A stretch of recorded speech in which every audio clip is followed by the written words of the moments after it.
Fog Wrestling back again with another video, and we're looking at 5 reasons why Baron Corbin sucks. Again, like when we do all these videos, I mean, I could literally come up with a million reasons why. But here, we're just going to look at 5.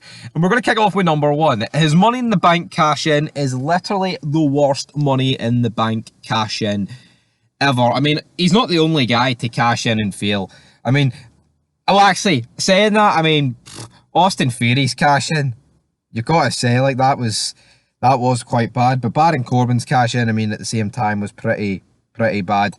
And again, I just don't think Baron Corbin ever should have been a Money in the Bank holder, personally. Like, people can mark out about him and say blah, blah, blah, whatever, but, well, I say mark out about him, I think the guy's got nuclear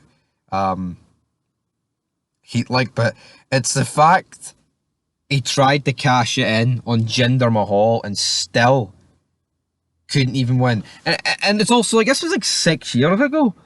Like, Corbin's been around for a long time, which is the kind of reason we'll get to later on. But again, when you fail on Jinder Mahal, you're just a failure. Reason number 2, his hairline was awful. Like, when he debuted it, why didn't they just debut him bald?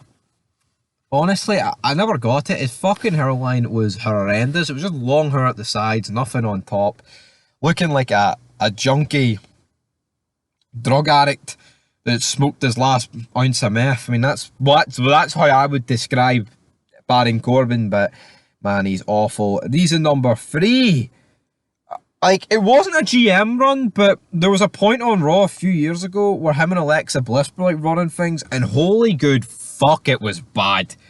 It'd come out, it was like the point where you had, like, you know, Joe Owens and the Viking Raiders against Seth Rollins, Buddy Murphy, and the Authors of Pain. It was kind of around that period where this guy would come out and make decisions like, fuck, I mean, I say Adam Pearce is bad, but this was horrendous. This was absolute garbage. Now, I like a lot of Baron Corbin's, like, political views and all that good stuff, but, you know, he predicted the Chiefs to win the Super Bowl, which is always a good wee shout for me, but it doesn't change the fact that most things he's done in recent years is awful. And that brings us to reason number 4.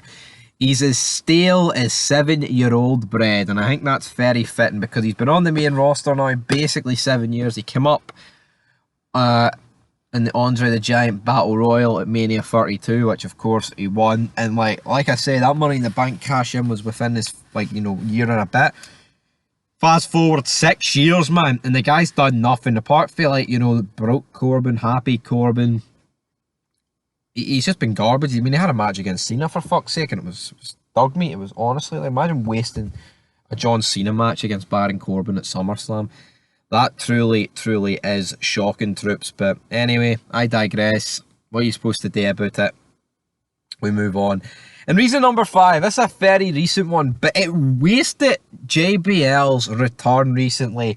He came back proclaiming that Baron Corbin is a modern day god. How is Baron Corbin a modern day god? Honestly, like, this just fucking sucked, and I don't get any of it. I truly didn't get any of this, guys. Like, a guy who's been awful for like 6 years, like, why couldn't he? Like, if this was 2017 and at least JBL's trying to do this, I mean, at least you have something to play with. But honestly, atrocious. It wasted JBL. But that's going to do it here for Fog Wrestling. Leave your thoughts down below, and until next time, peace.